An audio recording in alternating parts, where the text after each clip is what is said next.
here I'm upset about the prosperity gospel because of an article in the Minneapolis Tribune about one of the big churches, 10,000 members, with the pastor having a couple of, a jet and 2 big condos worth $3 million in Florida and real estate everywhere, all over the place, and breaks from his church, so he's in trouble with the IRS, and it's just a mess, and I'm really upset about it. Because in the article, one of the leaders was quoted about being a salt, and I just hit the roof. I just went ballistic. What do you think the salt of the earth is? Well, you're the salt of the earth, but how? Let's go to Matthew 5, quick. Matthew 5. I'm going to experiment with you here. This is my exegetical conviction, and you test it. I'm going to define for you the salt of the earth in terms of God is the gospel.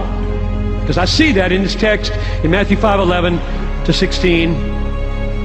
Blessed are you when others revile you and persecute you and utter all kinds of evil against you falsely on my account.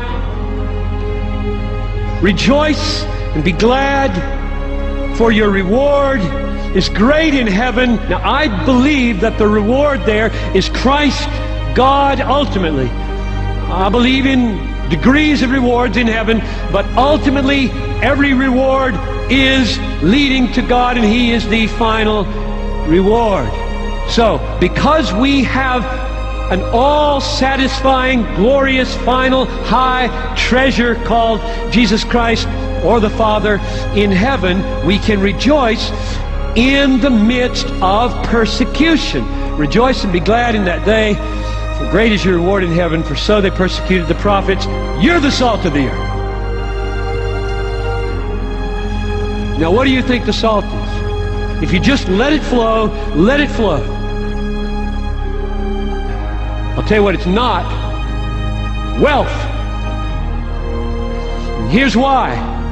Prosperity gospel is no gospel because what it does is offer to people what they want as natural people.